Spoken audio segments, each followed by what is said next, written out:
Is not good. Congress పార్టీకి భయపడుతున్నారా లేకపోతే నిజం చెప్తున్నారా?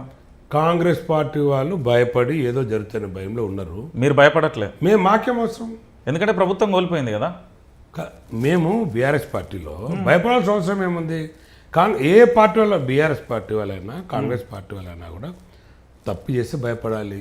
అయినా కాంగ్రెస్ పార్టీ వాళ్ళు ఏమేమి తప్పులు చేసారు ఏమని అందరికి తెలుసు. ఓకే, మీరేం తప్పులు చేయలేదు? నా పర్సనల్గా నేను బీఆర్ఎస్ పార్టీ నుంచి బీఆర్ఎస్ పార్టీ నుంచి తప్పుల గురించి ఒకటి జరుగుతుంది మధ్యన.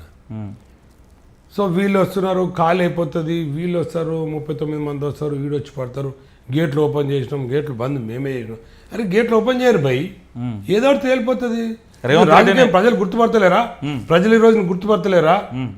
నువ్వు టికెట్ డిక్లేర్ చేసిన మనుషులను కూడా నువ్వు తీసుకొని పోతున్నావు అంటే భయపెట్టో లేకపోతే ఏదో వాళ్ళ మీద ఏదో ఆరోపణలు చేసో, నీ సంగతి చూస్తా, నీ అంత చూస్తా అంటే ఇవన్నీ ప్రజలకు తెలియదు. మీ దృష్టికి వచ్చినాయి మీ పార్లమెంట్ సెగ్మెంట్లో ఎవరైనా బెదిరించినట్టు? సో నా దృష్టికి డైరెక్ట్ వచ్చిందని బెదిరించే వాళ్ళు అన్నారు కానీ, బట్ ఏదో ఒక రకంగా మా దగ్గర మా పార్లమెంట్లో చాలా మంది ఏదో ఒక రకంగా భయపడడమో లేకపోతే వాళ్ళ మధ్యన 3 నెలల్లో చాలా మంది ఇల్లు కూల్చేశారు.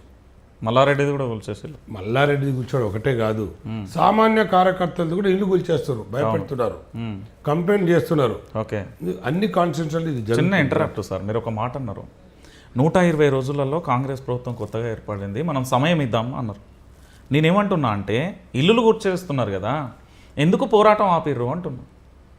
ఇల్లులు కూర్చేస్తే పోరాటం చేయడం అనేది అది కుటుంబానికి అండదండగా భరోసాగా ఉండాలి కదా. వినండి, ఎప్పుడే కానీ బీఆర్ఎస్ ప్రభుత్వం ఉన్నప్పుడు, కేసీఆర్ గారు ముఖ్యమంత్రి ఉన్నప్పుడు పేదవాళ్ళ గురించి చూసేది, కొన్ని ఇష్యూస్లలో సర్లే వాళ్ళు కట్టుకున్నారని అని చూసేది, కట్టుకున్న వాళ్ళకు కూడా రెగ్యులేషన్ స్కీమ్ కూడా తీసుకొచ్చే విషయం అందరికీ తెలిసిందే.